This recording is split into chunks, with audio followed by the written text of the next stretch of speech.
ಹಿಂದೂ ಸನಾತನ ಧರ್ಮದ ಸಂಸ್ಕೃತಿ ಇಡೀ ಜಗತ್ತಿಗೆ ಮಾದರಿಯಾಗಿದೆ. ಅದರ ರಕ್ಷಣೆ ನಮ್ಮೆಲ್ಲರ ಕರ್ತವ್ಯವಾಗಿದ್ದು, ಇದಕ್ಕಾಗಿ ನಾವೆಲ್ಲರೂ ಒಂದಾಗುವ ಅಗತ್ಯ ಇದೆ ಎಂದು ವಿಜಯಪುರ ನಗರ ಶಾಸಕ ಬಸನಗೌಡ ಪಾಟೀಲ ಯತ್ನಾಳ ಹೇಳಿದರು. ಪಟ್ಟಣದ ಮಹಾರಾಣಾ ಪ್ರತಾಪ್ ಸಿಂಹ ವೃತ್ತದಲ್ಲಿ ಶ್ರೀರಾಮನವಮಿ ಉತ್ಸವ ಸಮಿತಿ ಇವರ ವತಿಯಿಂದ ಹಮ್ಮಿಕೊಂಡ 2ನೇ ವರ್ಷದ ಶ್ರೀರಾಮನವಮಿ ಉತ್ಸವವನ್ನು ಉದ್ಘಾಟಿಸಿ ಸೋಮವಾರ ಸಂಜೆ ಅವರು ಮಾತನಾಡಿದರು. ಹಿಂದೂ ಧರ್ಮದಲ್ಲಿ ಇನ್ನೂ ಜೀವಂತವಾಗಿರುವ ಅಸ್ಪೃಶ್ಯತೆ ಹಾಗೂ ಜಾತಿ ವ್ಯವಸ್ಥೆಯಿಂದಾಗಿ ನಾವು ದುರ್ಬಲರಾಗುತ್ತಿದ್ದೇವೆ. ನಾವು ಹಿಂದೂಗಳು, ನಾವೆಲ್ಲರೂ ಒಂದು ಎಂಬ ಭಾವನೆ ಎಲ್ಲರಲ್ಲೂ ಬರಬೇಕಾಗಿದೆ. ನಮ್ಮಲ್ಲಿರುವ ವ್ಯತ್ಯಾಸಗಳನ್ನು ಮರೆತು ಹಿಂದುತ್ವದ ರಕ್ಷಣೆಗಾಗಿ ಒಗ್ಗಟ್ಟಿನಿಂದ ಕೆಲಸ ಮಾಡಬೇಕಾಗಿದೆ. ರಾಮಾಯಣ, ಮಹಾಭಾರತ ಹಾಗೂ ಬಾಬಾ ಸಾಹೇಬರು ರಚಿಸಿದ ಸಂವಿಧಾನ ನಮಗೆ ಶ್ರೇಷ್ಠ ಗ್ರಂಥಗಳಾಗಿವೆ. ಹಿಂದೂ ಸನಾತನ ಧರ್ಮ ಅಳಿಸಲು ಯಾರಿಂದಲೂ ಸಾಧ್ಯವಿಲ್ಲ ಎಂದು ತಿಳಿಸಿದ ಅವರು, ಶ್ರೀರಾಮನವಮಿ ಉತ್ಸವ ಸಮಿತಿಯ ಯುವಕರು ಧರ್ಮ ರಕ್ಷಣೆಯ ಕಾರ್ಯವನ್ನು ಮಾಡುತ್ತಿದ್ದಾರೆ. ಅವರಿಗೆ ಎಲ್ಲರೂ ಸಹಕಾರ ನೀಡಬೇಕು ಎಂದರು. ಬಿಜೆಪಿ ಮಾಜಿ ಜಿಲ್ಲಾ ಅಧ್ಯಕ್ಷ ಆರ್.ಎಸ್. ಪಾಟೀಲ ಕೂಚಬಾಳ ಪ್ರಾಸ್ತಾವಿಕವಾಗಿ ಮಾತನಾಡಿ, ರಾಮನವಮಿ ಉತ್ಸವ ಸಮಿತಿ ಪದಾಧಿಕಾರಿಗಳ ಧರ್ಮ ಸೇವೆಯನ್ನು ಶ್ಲಾಘಿಸಿದರು.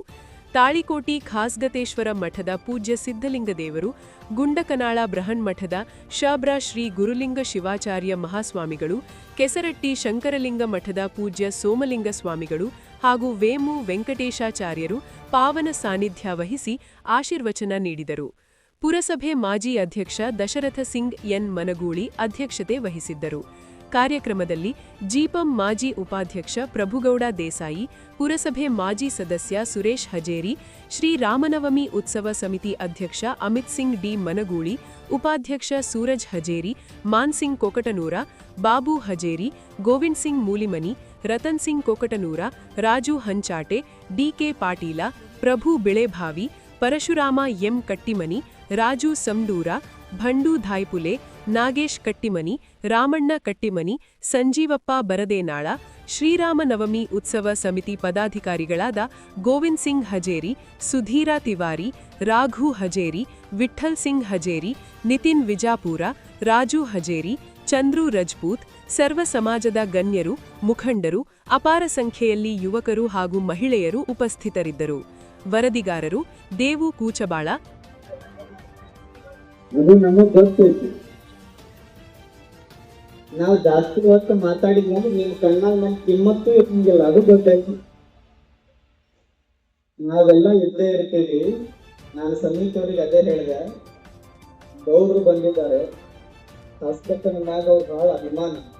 ಒಂದೇ ನೆನಪಿಟ್ಕೊಳ್ರಿ, ಇವತ್ ಹೆಂಗ ಮ್ಯಾಗ ಚಂದ್ರ ಬಂದಕ್ಕ ನಮಗೆಲ್ಲ ಖುಷಿ ಆಗ್ತೈತಿ, ಹಂಗ ಅವ್ರು ಇವತ್ತು ತಾಳಿಕೋಟಿಗೆ ಬಂದು ನಮ್ಮನ್ನೆಲ್ಲ ಖುಷಿ ಪಡಿಸಿದಾರ. ಅವ್ರ ಅಷ್ಟೇ ಬಾಳ ಅವ್ರ ಮಾತಿನ ಮುಖಾಂತರ ಎಲ್ಲರ ಮನಸ್ಸೊಳಗ ಅಚ್ಚರಿ ಮೂಡಿಸ್ಯಾರ, ಅವ್ರ ಚಾಟ್ ಮೂಡಿಸ್ಯಾರ. ಅವ್ರ ಮಾತು ಕೇಳುವುದೇ ನಿಮ್ಮೆಲ್ಲರ ಅದಕ್ಕೆ ಕಾಯಕತ್ತಿರ್ಲಿ. ಅದಕ್ಕೆ ನಾ ಜಾಸ್ತಿ ಮಾತಾಡ್ದೇನೆ. ವೇದಿಕೆಯ ಮೇಲಿರುವ ಎಲ್ಲ ಪೂಜ್ಯರಲ್ಲಿ ಶರಣಾರ್ಥಿಗಳನ್ನ ಸಮರ್ಪಿಸಿ ಆಗಮಿಸಿದಂತ ಯತ್ನಾಳ್ ಗೌಡ್ರವರಲ್ಲಿ ಪ್ರಣಾಮಗಳನ್ನ ಸಮರ್ಪಿಸಿ, ವೇದಿಕೆಯ ಮೇಲಿರುವ ಅವರಿವರೆನ್ನದೇ ಎಲ್ಲರಲ್ಲಿಯೂ ಪ್ರಣಾಮಗಳನ್ನ ಸಮರ್ಪಿಸಿ, ಶ್ರೀರಾಮ ಉತ್ಸವ ಸಮಿತಿಯವರು 2ನೇ ವರ್ಷ ಆದ್ರೂ ಸಹಿತ ಬಹಳ ಚಂದ ಈ ಕಾರ್ಯಕ್ರಮವನ್ನು ಏರ್ಪಡಿಸಿದ್ದಾರೆ. ಇಂಥ ಕಾರ್ಯಗಳು ನಮ್ಮ ಊರಾಗ ಹಿಂಗೆ ಮುಂದುವರಿಲಿ. ಸದಾ ಹಿಂದುತ್ವಕ್ಕಾಗಿ ನಮ್ಮ ಮನಸ್ಸು, ನಮ್ಮ ಚಿತ್ತ, ನಮ್ಮ ಯೋಚನೆ ಮೀಸಲಾಗಿ ಇಡೋಣ ಅಂತ ತಿಳಿಸಿ ನನ್ನ ಸಮಯವನ್ನ ಗೌರವ ಮೀಸಲಿಟ್ಟು ನನ್ನ ಮಾತಿಗೆ ವಿರಾಮ. ರಾಜ್ಯದ ಅತಿ ಹೆಚ್ಚು ಜನಪ್ರಿಯತೆಯನ್ನು ಹೊಂದಿರತಕ್ಕಂತ ನಮ್ಮೆಲ್ಲರ ನಾಯಕರು, ಮಾಜಿ ಕೇಂದ್ರದ ಸಚಿವರು, ವಿಜಯಪುರ ನಗರದ ಜನಪ್ರಿಯ ಶಾಸಕರಾಗಿರ್ತಕ್ಕಂಥ ಬಸನಗೌಡ ಪಾಟೀಲ ಯತ್ನಾಳ್ ಸಾಹೇಬ್ರ ಅವರೇ, ಕಾರ್ಯಕ್ರಮದ ಅಧ್ಯಕ್ಷತೆಯನ್ನು ವಹಿಸಿಕೊಂಡಿರ್ತಕ್ಕಂಥ ಈ ಊರಿನ ಹಿರಿಯರು, ಮಾಜಿ ಪುರಸಭಾ ಅಧ್ಯಕ್ಷರು ಆಗಿರ್ತಕ್ಕಂಥ ಹಿರಿಯರಾದ ದಶರಥ ಸಿಂಗ್ ಕಾಕಾ ಮಂಗುಳಿ ಅವರೇ, ಇನ್ನೋರ್ವ ನನ್ನ ಆತ್ಮೀಯ ಸ್ನೇಹಿತರು, ಜಿಲ್ಲಾ ಪಂಚಾಯತ್ ಈ ಹಿಂದಿನ ಉಪಾಧ್ಯಕ್ಷರಾದಂತ ಸನ್ಮಾನ್ಯ ಪ್ರಭುಗೌಡ ದೇಸಾಯಿ ಅವರೇ, ಕಾರ್ಯಕ್ರಮದಲ್ಲಿ ಸಾವಿರಾರು ಸಂಖ್ಯೆಯೊಳಗೆ ಸೇರಿರ್ತಕ್ಕಂಥ ತಾಳಿಗುಡಿ ನಗರ ಹಾಗೂ ಸುತ್ತಮುತ್ತಲ ಗ್ರಾಮಗಳಿಂದ ಆಗಮಿಸಿರ್ತಕ್ಕಂಥ ಎಲ್ಲ ಆತ್ಮೀಯ ಬಂಧುಗಳೇ, ಭಗಿನಿಯರೇ, ಸದ್ಯ ತಾಯಂದಿರೇ, ಪತ್ರಿಕಾ ಮಾಧ್ಯಮದ ಸ್ನೇಹಿತರೆ, ಕೇವಲ 2ನೇ ವರ್ಷದ ಇದು ನಮ್ಮಂತ ಎಲ್ಲ ನನ್ನ ತಂದೆ ತಾಯಿರೇ, ಹಿರಿಯರೇ, ಅಣ್ಣ ತಮ್ಮಂದಿರೇ, ಯುವಕರೇ, ಮುದ್ದು ಮಕ್ಕಳೇ, ಪತ್ರಕರ್ತ ಬಂಧುಗಳೇ, ಇವತ್ತು ನಾವೆಲ್ಲ ಭಾರತದ ಸ್ವಾಭಿಮಾನದ ಸಂಕೇತವಂತ ಪ್ರಭು ಶ್ರೀರಾಮಚಂದ್ರರ ಒಂದು ಅವರ ನವಮಿಯನ್ನ ಆಚರಣೆ ಮಾಡಲಿಕ್ಕೆ ತಾಳಿಕೋಟೆಯಲ್ಲಿ ಸೇರಿದ್ದೀವಿ. ಭಾರತ ಬಿಟ್ಟು ರಾಮ ಇಲ್ಲ, ರಾಮನ ಬಿಟ್ಟು ಭಾರತ ಇಲ್ಲ. ರಾಮ ಎಲ್ಲ ಜಾತಿ ಒಳಗಿನವ್ರ ಮನೆಯಾಗ ಒಬ್ಬ ರಾಮ ಇದ್ದಾನೆ. ಬಾಬಾ ಸಾಹೇಬ್ ಅಂಬೇಡ್ಕರ್ ಅವರ ತಂದೆ ಹೆಸರು ರಾಮ್ಜಿ, ನನ್ನ ತಂದೆ ಹೆಸರು ರಾಮನಗೌಡ, ನನ್ನ ಮಗನ ಹೆಸರು ರಾಮನಗೌಡ. ರಾಮನಿಗೆ ಯಾವುದೇ ಜಾತಿ ಮತ ಪಂಥಕ್ಕಿಂತ ಶ್ರೇಷ್ಠವಾದಂತಹ ಸ್ಥಾನವನ್ನ ನಮ್ಮ ಭಾರತದಲ್ಲಿ ಅಯೋಧ್ಯಾಪತಿ ಶ್ರೀರಾಮಚಂದ್ರನಿಗೆ ಕೊಟ್ಟಿದ್ದಾರೆ. ಇವತ್ತು ಭಗವಾನ್ ಮಹಾವೀರರ ಜನ್ಮ ದಿವಸ. ಭಗವಾನ್ ಮಹಾವೀರರು ಸಹ ಒಬ್ಬ ಕ್ಷತ್ರಿಯರು.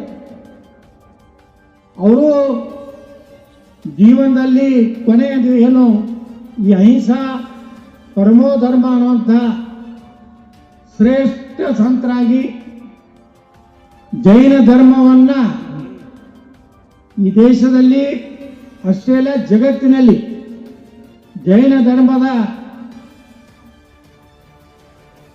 ನಮ್ಮ ಸ್ಥಾಪಕರಿದ್ದಾರೆ ಭಗವಾನ್ ಮಹಾವೀರರಲ್ಲೂ ಸಹ ಇವತ್ತು ಹುಟ್ಟುಹಬ್ಬದ ಅವರ ಜನ್ಮ ಜಯಂತಿಯ ಶುಭಾಶಯಗಳನ್ನು ತಮ್ಮೆಲ್ಲರಿಗೂ ನಾನು ಸಲ್ಲಿಸಲಿಕ್ಕೆ ಬಯಸ್ತಾ ಇದ್ದೇನೆ ಬಂಧುಗಳು. ಎಷ್ಟೋ ಜನ ರಾಜ ಅಶೋಕನಿಂದ ಹಿಡಿದು ಚಂದ್ರಗುಪ್ತ ಮೌರ್ಯ ಚಾಣಕ್ಯನವರೆಗೆ ಅವರೆಲ್ಲರೂ ಶ್ರವಣ ಬೆಳಗೊಳಕ್ಕೆ ಬಂದು ಮಹಾಪರಿನಿರ್ವಾಣ ಅಂತೇಳಿ ಅಲ್ಲಿ ಅವರ ಕೊನೆಯ ಜೀವನವನ್ನು ಕಳೆದಂಥದ್ದು ಈ ಗೊಮ್ಮಟೇಶ್ವರ ಏನಿದೆ, ನಮ್ಮ ಭಗವಾನ್ ಗೊಮ್ಮಟೇಶ್ವರರ ತೀರ್ಥಕ್ಷೇತ್ರ ಏನಿದೆ, ಅಲ್ಲಿ ಚಂದ್ರಗುಪ್ತ ಮೌರ್ಯ ಅಂದರೆ ಭಾರತದ ದೊಡ್ಡ ಚಕ್ರವರ್ತಿ. ಅಂತ ಚಕ್ರವರ್ತಿ ಸಹ ಕೊನೆಯ ದಿವಸಗಳಲ್ಲಿ ಜೈನ ಧರ್ಮವನ್ನು ಸ್ವೀಕಾರ ಮಾಡಿ ಅವರ ಗುರುಗಳಾದಂಥ ಆಚಾರ್ಯ ಚಾಣಕ್ಯ ಜೈನ ಧರ್ಮವನ್ನು ಸ್ವೀಕಾರ ಮಾಡಿ ಗೊಮ್ಮಟೇಶ್ವರನ ಸನ್ನಿಧಾನದಲ್ಲಿ ತಮ್ಮ ಪ್ರಾಣವನ್ನ ಮಹಾಪರಿನಿರ್ವಾಣಕ್ಕೆ ಅಂತ ಕರೀತಾರೆ. ಅವರೊಳಗೆ ಕೊಟ್ಟಂತ ಜನ್ಮಭೂಮಿಯು ಕರ್ನಾಟಕ. ಬಾಬಾ ಸಾಹೇಬ್ ಅಂಬೇಡ್ಕರ್ ಅವರು ಮಾತು ಹೇಳ್ತಾರೆ, ಸಂವಿಧಾನವನ್ನ ಲೋಕಸಭೆಯಲ್ಲಿ ಸಮರ್ಪಣೆ ಮಾಡಿದ ಮೇಲೆ ಒಂದು ಆಕಾಶವಾಣಿಗೆ ಒಂದು ಸಂದೇಶ ಕೊಡ್ತಾರೆ.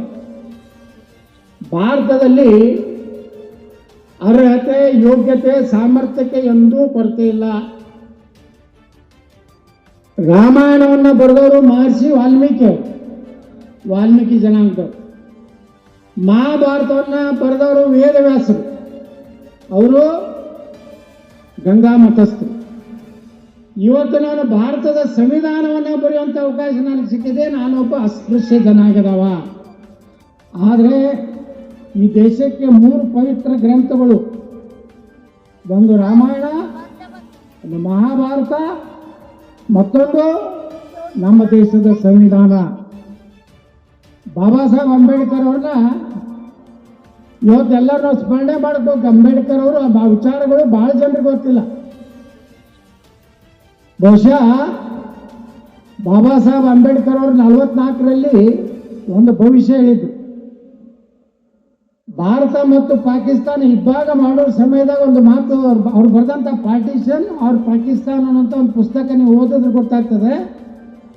ಹೇಳ್ತಾರೆ ಬಾಬಾ ಸಾಹೇಬ್ ಅಂಬೇಡ್ಕರ್ ಅವರು, ಭಾರತವನ್ನ ಇಬ್ಬಾಗ ಮಾಡಬೇಕಾಗಿದ್ರೆ ಇಲ್ಲಿ ಶಾಂತಿ ನೆಲೆಸಬೇಕಾಗಿದ್ರೆ ಹಿಂದೂಗಳು ನೆಮ್ಮದಿಯಿಂದ ಜೀವನ